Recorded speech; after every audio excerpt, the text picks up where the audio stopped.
Today, I have got the amazing Bianca Heaphy from Little Insights. Bianca is a pediatric psychologist that works from Brisbane. We have collaborated in our communities, we have some shared clients, and today we are talking about PDA or pathological demand avoidance. We're going to unpack what it is, how it manifests, and how we can best support children that have this condition as a part of their autism diagnosis. I can't wait for you to hear this chat today. I hope you enjoy. We are child development obsessed business besties and mums, and we're here to spill all our secrets. We have a combined 30 years experience working with children, and each episode we will bring you up-to-date research and evidence-based strategies to set your children up to thrive. I'm Lizzy Dawson, Australian exercise physiologist. I'm Emily Mackey, Australian speech pathologist. And this is the Move, Talk, Thrive podcast.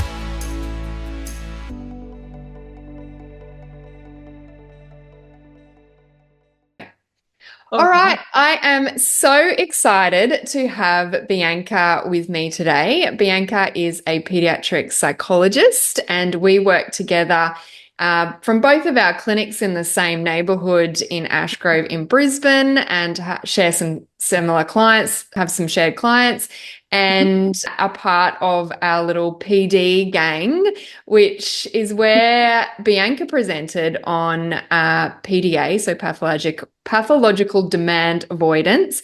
And I thought it was a really relevant topic. So welcome, Bianca. Thank you so much for joining me. Thanks for having me. No, it's a pleasure. I'm looking forward to it. Yeah. So tell us a little bit about yourself and what you do as a pediatric psychologist. So what about me? So I am the director and principal psychologist at Little Insights. So we work with kids from 0 to 25.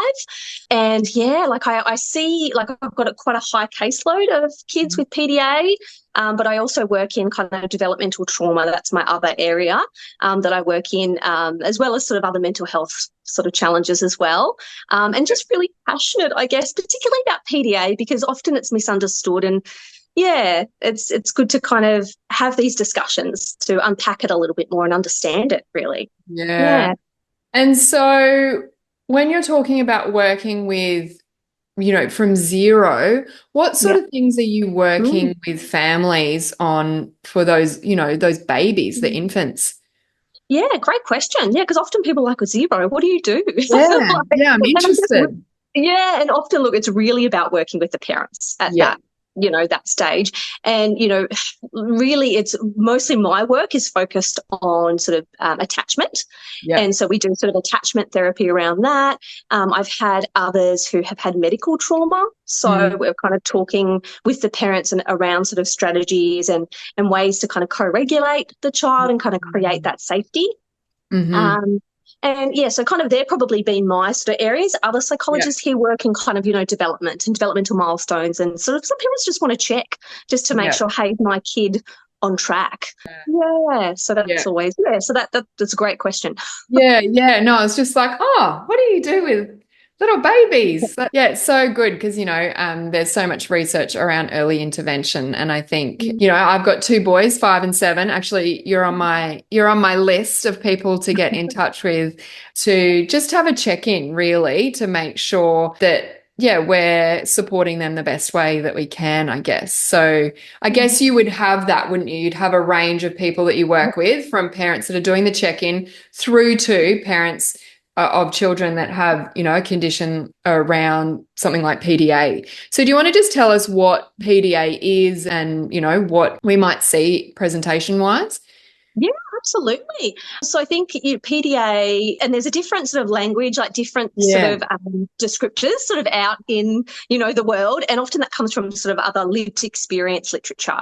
And it makes sense because I guess in the title it says pathological demand avoidance. So, often that they're saying that obviously that pathologizes their neurotype and their traits, and that doesn't feel great. So there's been a bit of a shift in terms of pervasive demand avoidance or persistent demand avoidance or extreme demand avoidance. So it can get a bit confusing because people are like, oh, I've heard this or that. So, and some people just prefer PDA without kind of, expanding it out to pathological demand avoidance. But, for today, like we'll run with sort of PDA. Essentially, it just means, I guess, really resisting the ordinary demands of life, but to a more extreme extent. And often you'll see kids and young people, and actually adults, there's a lot of good information out now about adults who've experienced that, which is really helpful, that it's not just contained to kind of one particular area. So you might see kids who are autistic and transitions are challenging for them. But this is pervasive. So it's kind of across so many different areas. It might be hygiene. Transitions also might be tricky for them. Education, because there's so many inherent demands in school. Like you tend to kind of see it across the board. And there are some more kind of stickier areas than others for some kids. But so that's kind of the key, I guess, trait. There's also like other traits in terms of using sort of social strategies for avoidance. So you might have heard like, or in the clinic you might have heard, my legs don't work or my arms don't work, or, like just clever kind of social avoidance strategies to get away from completing the demand. So something that came up in your PD that you did was that it is subcategory or subcondition from children with autism. So it's part of the autism diagnosis. That's right? Yeah, that's exactly right. And I guess that's what we know now. So I think there's research, or I know there's research going into kind of, understanding if it is purely part of an autistic sort of, spectrum, or if it's, because some people say that, hey, I'm ADHD, but I also have demand avoidance. And I guess it's unpacking, is it like pervasive or persistent demand avoidance, or are we talking about demand avoidance? Because, gosh, I know I'm demand avoidant depending on the day and the mood and if I've had coffee. And that's not to make light of that, I guess, but just to say it is a normal human trait to be demand avoidant, but I guess we're talking about that extreme end. So you're right. Yeah, absolutely. It is at the moment, we know that to be on the autistic spectrum. Yes. That's something that I didn't know until that session that we did with you. And I was like, that's interesting. So it's something that we would see in those autistic children that we're working with. And do you find, what's the kind of prevalence in that category? How common is PDA? So there is research to say it's quite sort of like, say, 1 in 5. So it's quite like, actually, sorry, that's now I've got to think back to what it is. Sorry, I put you on the spot. No, that's okay. I'm trying to think back, actually. I think it is probably, it's a bit higher than that, sorry. So it's more, they originally thought it was more common in boys than girls, but it turns out it's relatively quite similar, like in terms of sort of prevalence rates. But the particular number escapes me. I think it is sort of between 1 in 5 and 1 in 10, I think. But I could have that wrong now I need to fact check myself. I'm just looking at it. PDA prevalence in autism. I'll see. I have the information here. Let me find it. 1 in 5. Oh, okay. I had that right then, did I? Yeah. Okay. I mean, that's a prevalence study, PDA Society. That's UK. Anyway, so maybe, it's probably around that. How common. And so so you obviously have families coming to you and saying, my child won't, I don't know, like we've got behavioural issues, they're not following instruction. Is that kind of how they're presenting to you, or? Well, it's interesting because often sometimes they come to me like when they've tried like CBT or they've tried traditional kind of approaches that might work well for, say, autism, but might not work for PDA. And then so often I have parents who are such great advocates and they know, like they're like, look, either a psychologist or somebody has sort of said, I think actually that my child might be PDA or your child might be PDA, and they've come to me with that. Or sometimes they already have been given that sort of, because it's not a diagnosis as such at the moment, but they've Yeah. So I guess somebody has said, look, it seems like your child has a PDA neurotype, and, maybe go get support for that. So often, like most of my parents, I'd say easily 80 to 90% already have an idea of PDA and have already researched it. Beyond such great advocates. Yeah. Yeah. Well, if 1 in 5 are presenting with that neurotype, then they're probably looking at all the things and going, yep, tick, tick, tick. So it's not like a specific diagnosis. There's no kind of assessment protocol that you go through for the children. Yeah, that's a good question. Like, I think they're looking at, making it, or I guess they're sort of petitioning, like a lot of people with lived experience and who have PDA sort of petitioning, and professionals as well, to have that be like almost legitimized really as a real like thing, because I think, that there's discussions around, well, it feels like that it's not, like people don't treat it as a real trait or a real neurotype when it is. Yeah. But there is definitely, that's a good point. There is definitely, like in terms of sort of traits to look out for, there's a PDA practice guidance document. Oh, okay. And that's from the PDA UK Society, which is just amazing in terms of resources. Yeah. So I highly suggest, like, if people are interested, jump on there. So gives clear practice guidance around identifying PDA. And there are some, like there's an extreme demand avoidance questionnaire, but that's kind of more used for research, and you wouldn't use that as a sole measure. It's just to kind of help, like, you figure out, I guess, that clinical picture.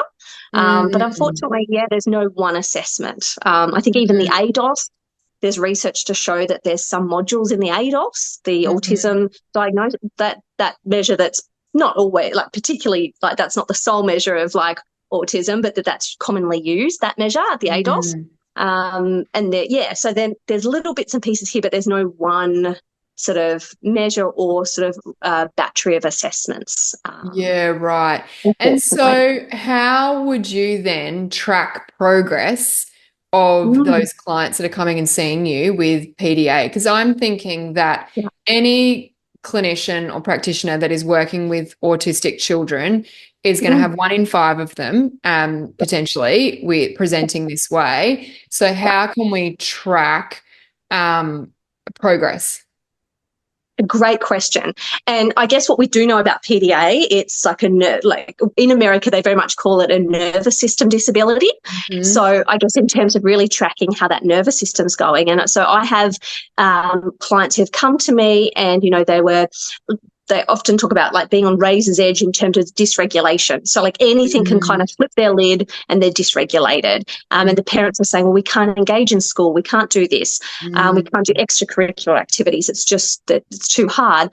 And once we sort of work towards, I guess, working on that nervous system and working with the parents around supporting that, and depending on the age of the young person, we start to see them, once the nervous system's settled down, we've got a wider window of tolerance to tolerate demands and things. We're able to, say, do swimming, do netball, obviously accommodated within those spaces. Like, we need to sort of look at what that looks like for that young person, but also engage in school. I've got young people who've pulled out of school but now are able to engage in school. Like part programs or half days, but for them, they're at school. Like, that's a massive achievement. So I guess it's engaging in kind of those other developmentally appropriate, like, milestones and activities that you'd expect of that age.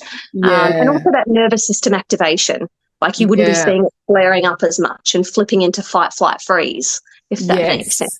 Yes. Yeah. And I think that's a really important point, and something that resonated with me is that this is not, and I think this kind of goes with so much of the pediatric presentations, it's not a behavioral, I mean, I know the outcome is like a behavioral outcome, but it's actually a nervous system process, and like it's a response, and they're in flight and fright.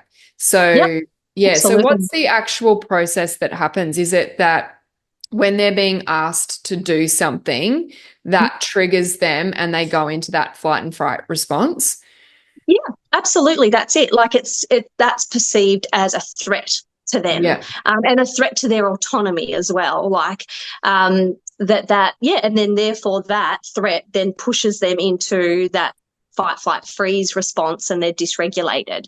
And so I guess it's really important to kind of that be one of your goals in terms of working with these kids. Like, how do we, whatever it looks like, because everyone's so different, how do we kind of work to extend their window of tolerance so they're able to sort of tolerate or accommodate demands, or like, because often they're kids. So we're looking at more environmental systemic changes as opposed to expecting them to change. I guess environments around them really need to change.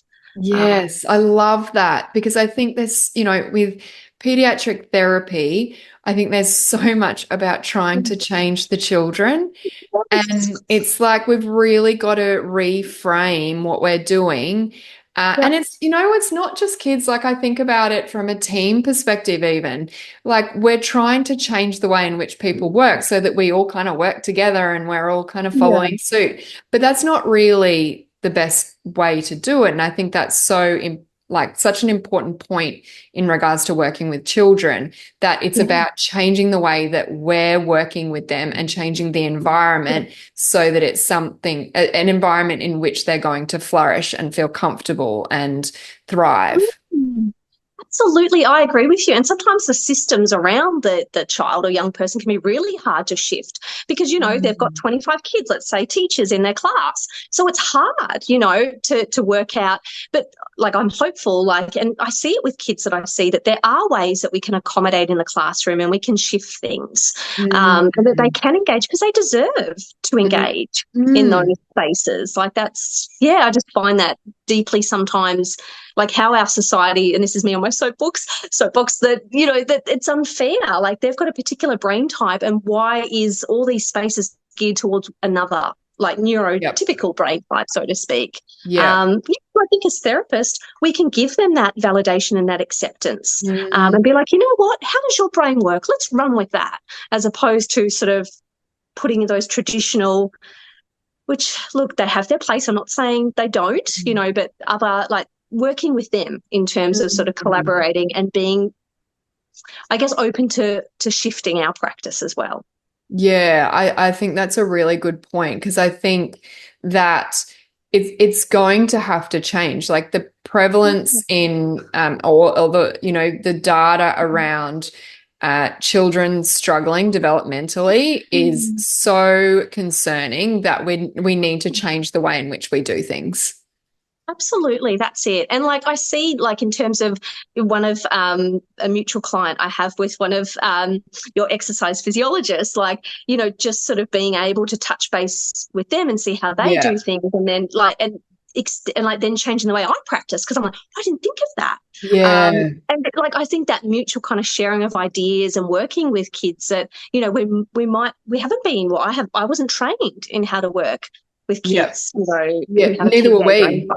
And that's why we're all learning, and we're all getting that experience, which I think is so powerful when we come together and we share what is working for those clients that we're sharing, because otherwise it's such a lost opportunity, I think. Oh, absolutely. And like, I hear, like, I've got a couple of like younger kids, not younger kids, like around that kind of 12 to 15 mark, who have, experienced sort of other professionals, and they're well-meaning, like, we're all just trying to do the best that we can, but they've felt that their brain type and how they operate wasn't sort of seen. And I think, and that kind of person-centered approach, like, I think is so important. Like, I don't know. I feel like I could talk about this all day, Liz. Yes. But it's hard, and that's not, we're all just trying to do the best we can. And but I guess having these discussions are so important for that. Yeah, absolutely. I was just talking to one of my practitioners yesterday, and we were talking around, needing, like, us feeling like we need to know everything. And I was saying, you know what? We don't need to know everything. I think the more curious you can be, and the more you can get comfortable with not needing to know everyone and know everything, and then reaching out to those other allied health disciplines like what we're doing is really, really powerful. I think once you kind of take that mask down of going, I'm a health professional, I need to know X, Y, and Z, that really is a powerful position from a, growth mindset perspective. Like we can really push ourselves that way. 100%. And how much do we learn and grow like from doing that? I think, and also too, I think it's really, I don't know, for me, I find that helpful when working with clients and parents and saying like, you know what, I don't know, but let's figure this out together. Because how can we, yes, we have evidence-based practice that we're working within, but, we're also then sometimes missing the individual if we're solely focused on, I must do, like in the psych world, I must do CBT and this is the only thing that works. We need to see the individual and work with actually what therapies can I pull from and work with this person. So I think that to be curious and to say, hey, I don't know, I think that's so powerful. Yeah, absolutely. And I think the pediatric space is really like it is so open to that. Whereas I feel like with adults, there's, the adult, like you've got an adult population that you're working with, they kind of have this set of expectations that you do know about whatever condition they're dealing with, and they're kind of going to push back a little bit. But whereas with kids, I feel like all of that facade can be broken down because you're just you're just looking at connecting with the child, making them feel comfortable so that you can then get a therapy approach into your play. So I just think it's a really lovely opportunity to work in that way, which perhaps is not there for when you're working with that older population. Oh, I absolutely agree. And I think, that's lost, isn't it? That idea of connection before you kind of jump into kind of therapy. I think that's so, I don't know, it sounds silly, but so beautiful, like to be able to connect with somebody and then, get to know them and actually what works for their brain. I think that's so valuable. Yeah, so good. So how can we help? We've talked a bit about the barriers that we see for these kids. So you're saying, they're pulling out of swimming, schooling. Are there other sort of any other barriers that we're kind of seeing them experience? Yeah, I think sometimes it can be hard to access, professional sort of care, like healthcare or medical care even, because I think the demands in, I know some young people who hate to go to the dentist and that's well, that's it. Because, and it's, oh gosh, who loves to go to the dentist? I don't know anyone who does, but except my daughter, actually, she does strangely like to go, and I've done nothing to help with that. She just loves going. So that's odd, but it's easier. But in saying that, those sort of things, I guess that, going to the dentist is hard. So often then, you have to find that right dentist who is able to accommodate and do things in a little bit of a different way. So, there's a lot of barriers in terms of that hygiene. A lot of kids who don't shower regularly and they come, I guess there's a barrier, there is a barrier there in terms of sort of engaging socially with other kids too. If your hygiene's poor and I know some kids have gone from showering once a fortnight to now they're kind of showering a little bit more, but that's only because their nervous system is allowing them to be able to do that. And it's, I shouldn't just put it down to that. The parents have set up that in a way that it's within, I guess, that window of tolerance. So we're not kind of flooding them with stuff and saying, you've got to get in the shower. And when we're careful about our language, we're providing sort of opportunities for collaboration and for them to have autonomy around that. Yes. Sorry, I went off on a tangent there. No, but that's really good, because what I wanted to then now unpack is how we can actually help them. How can we work around a child that is having a fright and flight freeze response to us asking them to do therapy or our children at home? How can we, what are some strategies that we can call on to work with them? Yeah, look, I think the that PDA UK Society is amazing because they've got this really good graphic. It's called the Panda graphic, and it kind of just outlines a couple of key areas to really focus on. And it's not necessarily a therapeutic sort of tool, but often I'll show parents that if they haven't come across it already. But it definitely talks about sort of anxiety management. It talks about in terms of collaboration, giving agency. What else to talk about? Like in terms of picking battles, things that we probably innately sometimes do in the therapy room anyway. And in terms of like our language and how we, so often, I guess from, the literature, that declarative language. I was going to say that. Yeah. I find it really helpful in the therapy room. Like if I just make statements and not necessarily use that imperative language of saying, can you do this? Or we're going to do, well, even saying like, we're going to do this now. Sometimes I have kids who will tolerate that. Whereas other kids, because that is a statement, other kids might perceive that as like power over, that I'm saying, well, I'm not doing that. So how would you rephrase that? In terms of how we're how going would to do you it? use declarative language around, how would you kind of reframe we're going to do it, or can you do this, to we're going to do it, to then what's your kind of next level? Not what I do. So I guess I would, depending on the age of the child, like say if it's a younger child, then I might use playfulness, depending if they're receptive to that or not. And like say, for example, if I'm doing like hide and seek feelings, which I do with some younger kids, I might be like, oh my gosh, like that is such a cute little monster up on the wall there. Like, wouldn't it be cool if we like hid them and then just like, and like, but just kind of using playfulness and like, just to kind of catch their interest. Often I have some kids who are PDA who'll be like, oh, that's not for me.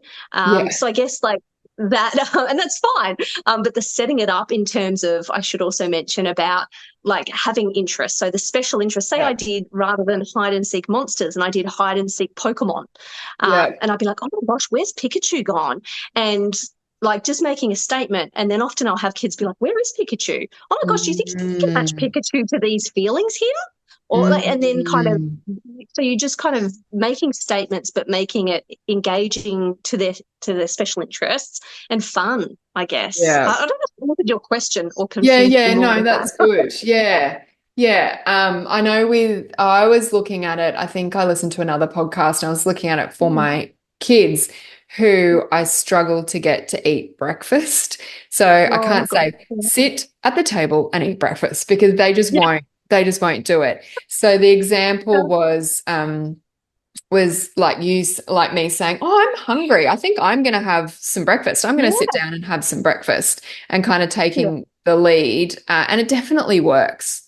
I mean, my kids don't have PDA, so, but that from a parenting perspective, it was helpful. Oh, absolutely, because I use it with my daughter all the time. And she's going to reach an age where she's going to say, hey, I know what you're doing. So, I'm going to run out of tricks then. But for now, it really, and she's only 4, so it kind of works. And I think like what I'm picking up from, and something that just resonates for me there is just as, pediatric professionals, we really need to have a few little tricks up our sleeves. We need to be flexible in terms of our way in working with kids, and know what their interests are, and work in with parents. Absolutely. And I think it can be really tricky, I guess with also parents setting the expectation about, look, therapy might look different, and you might have been exposed to other therapy before, and and talking through that and unpacking that. But I guess really being clear about the expectation with PDA, it looks different because sometimes it doesn't look like you're doing therapy, which kind of sometimes feels like that with pediatric therapy anyway, because you're like, why are they playing? And not understanding all the inherent skill building that's going on underneath that. But also too that, therapy might take longer. It just might be a longer process, and there might be 5 steps forward, or not even 5 steps, let's say a half a step forward, 5 steps back. And it might be just kind of that until we, get into a space where we can, grow and achieve some of the goals that the parents have. So I guess it's just about being realistic. But you're absolutely right. Those sort of skills about being flexible and, setting expectations and using special interests are so important. And something that we've done is just having that conversation with parents. So setting expectations with parents around that play and what you're, what some education around what you're doing is really important, but also just asking, they know their children best, right? So asking them what works, Yeah. what doesn't work. And I know we were doing some hydrotherapy with a little boy, and I just had a conversation with his dad, and I'm like, just let me know, what if there's anything that you're sandwiching this session around is, any like positive reinforcement, whether it's going to the park or having a special treat or what, like, and then we can put that into our session. And this dad was actually happy to get, because we were at a pool, he was happy to get like a little lolly after the session. So that's something that we put into how we were working with the child. But it was just talking to the parent to make sure that was okay. And it might be from, treats to praise to what's working to, like what how not discipline, but how can how can we work when we kind of get to that zone that I think perhaps is not where we want to be. Totally. Absolutely. And that's so important too, because we've all been to professionals where we feel like that they've taken on a real expert sort of hat, which, that's okay. But then feeling talked down to and feeling like your individual unique experience is not kind of heard. And like, that's their heart, that's their child, So I think we need to give them the respect of sort of saying, well, hey, what do you think's going on? Like, what's helping? What's not helping? Like, and being respectful. And if we suggest things, how is this going to work at home? And how is your capacity to even do some of this stuff at home? Because we could have all the most fantastical ideas in the world, but if the reality is the parents are burnt out and they just don't have capacity, or they're working two jobs or whatever that could be, then that's putting an unfair burden. I guess we just need to be more collaborative like that. Yeah. I think collaboration, is key in terms of working with children because of their age. They're not perhaps in appropriately able to advocate for themselves, where we need to be working like with multidisciplinary teams if we're not, and even if you do have a multidisciplinary team internally, that child might be seeing someone external to that. And I think it's really important that we're having these conversations, like we said. How can we best, I can't even remember how you and I connected. I don't know whether it was through Lauren or, but it's been really, really good, I think. So absolutely. And I think, I don't know, I think something, this is just probably a generalization, but I think with allied health professionals, sometimes we just stay in our lane and we just go, okay, we'll just do this. But, as we know, that collaboration is so important.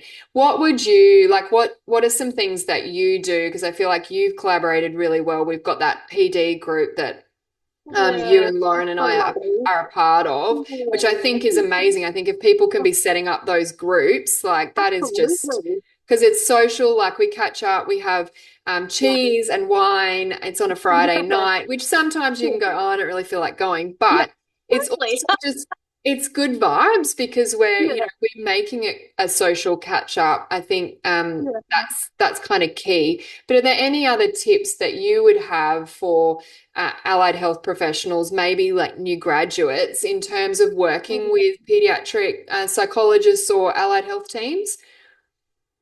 Yeah, like I think it's always like, supervision or like checking with colleagues and, getting that kind of, somebody who has worked in that space and linking in with them to kind of bounce ideas off is so important. So I think like definitely finding that person within your kind of community. And I think like, I guess, having like supervision, but also to like having a space to debrief, because these kids, it can be really challenging. And it can also make you question, like, that imposter syndrome comes up going, am I able to help this family and am I able to do my job? So I think having that conversations with somebody who's trusted and you feel safe with is important. I think like, I don't know, like I think normalizing like, that you don't have to have all the answers and that, the client or the family or the parent is the expert on their experience and kind of running with that. But I think at the end of the day, just picking up the phone and talking to, whether it be like the family said, I'm also working with a, EP from, Kids Up Pilates, or I'm kind of working with an OT, and just going, okay, what are their names, numbers? Can I have consent to talk to them? And they're just kind of going from there, I think. Yeah. I don't know if that was helpful or not, but yeah, no, I think it's great because I just think that how we're working in together, like take me back even 5 years ago, I would have been so happy to know that I would have formed this little group of professionals that we're all sharing. And we kind of just stumbled across it. So I think, but I think that it has been so powerful. And I think just really nice to feel supported. And I think it's really nice to, because, yeah, sometimes you don't realize that the other professionals are feeling the same way that we're feeling. And I think that's really nice to go, we're both in our lanes, but we're going, oh, you know what? I don't know. We're trying this and we're trying that. And I think we've just all got different lenses because we've got different experiences. Oh, absolutely. And I think like I've had some young grads sort of say like, oh, well, like, because when we've talked about sort of, incorporating some movement stuff into sort of therapy, that, oh, well, I'm not like an EP, or I'm not an OT. Like I can't do like that. But it's definitely knowing your lens and your lane, but about learning from other professionals and how we can tweak our practice to kind of also create that generalization of like skill, like as well. I just think that's so important. No, it's been so valuable meeting you two. And I think Lauren actually connected us. So I think so, yeah. And I think we've just, I know that particularly exercise physiologists that are breaking into pediatrics would really like to have a group like ours, because I think it's supportive and it's inclusive and it normalizes that, we're all really passionate, we're purpose-led, but we don't need to know everything. And I think that's really powerful. And I think, I think it's important to note that we didn't like kind of intentionally do it. It's kind of we've done it through, I think how we got in touch with Lauren was we were seeing a client that she was seeing, and we just reached out to her, and then we were like, oh, let's catch up. And it took ages to actually get to that point. Oh, it does, Yeah, but I think that's a really good place to start if you've got a child that you're seeing and they're seeing other allied health professionals, having a chat to the family to say, look, it would actually be really, really helpful to speak to the OT, the psych, the speechy, and see how, how therapy is going and what we can cross over into our therapy to get that repetition and that consistency and the better outcomes for the children. So I think that's a really good place to start. And I think I would encourage people that it's not, it feels a bit scary, but my experience is that it's not scary. We're all really open to having those conversations. Oh, we totally are. We're all just getting by, aren't we? And we're all just learning and growing. And I think how powerful it is for like new grads coming in to sort of see people who are more experienced, working in the field for a while, to say that. Because then it gives them permission almost to be like, well, okay, maybe it's okay if I don't know. So I completely agree. And I can't help myself. One more thing on that point is that I feel like working with you guys and working with OTs and speechies has sharpened my lens in that, I know now a little bit more when to refer and say, hey, actually really get in contact, with say Liz, or get in contact with Lauren, and just that's helped so much. And sort of the team then benefit for that too, because we've got a great referral network who we know, like, hey, we're on kind of similar pages in how we work. And I think that's important too. Yep. Agreed. So I think that we can safely encourage that everyone reaches out to their communities. Totally. I think it's a really good way to, to build your confidence, to get that support, but also build that referral pathway. Yeah. Oh, totally. I could not agree more. Yeah, awesome. Well, thank you so much for joining me. I know that everyone will have got so much out of this chat. You're a wealth of knowledge, and I really appreciate you taking the time out of your busy week to share your insights with us today.